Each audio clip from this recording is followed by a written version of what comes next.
ചേച്ചി കണ്ടിരുന്നോ? അപകടം ഉണ്ടായിരുന്ന സമയത്ത് ഇവിടെ ഉണ്ടായിരുന്നോ? മോളെ ഉണ്ടായിരുന്നു. ലോറിന്റെ സൗണ്ട് കേട്ടിട്ട് ഞങ്ങൾ നോക്കിയതാ. അപ്പൊ പിന്നെയാണ് ഇവിടത്തേക്ക് കണ്ടത്. പിന്നെ ആളെല്ലാം ഇവിടെ കൊണ്ടുവന്ന് എത്തിച്ച് ആംബുലൻസ് കൊണ്ടുപോയി വെള്ളം കൊടുത്ത്.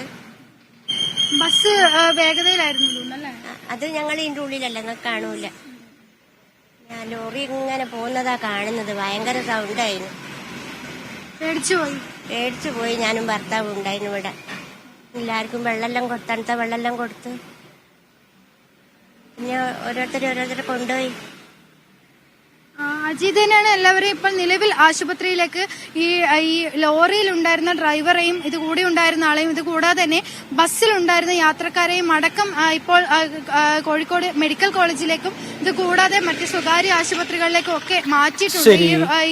ഈ അപകടത്തിൽപ്പെട്ട ലോറിയുടെ അവസ്ഥയാണിത്. ലോറി നിയന്ത്രണം വിട്ടാണ് അടുത്ത പറമ്പിലേക്ക് മറിഞ്ഞിരിക്കുന്നത്. ബസ് ഇടിച്ച ലോറിയാണിത്.